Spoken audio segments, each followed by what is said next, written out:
Mens man holder stille, må man godt vinke til publikum. De vinker igen.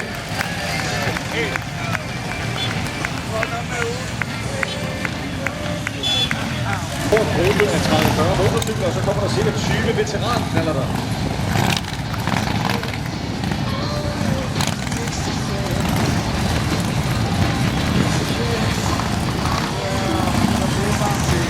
Efter veteranknallerne, så bliver vi lidt med veterankøretøjer, vi skal have veteranbiler.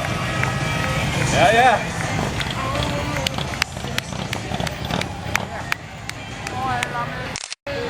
Sikkert.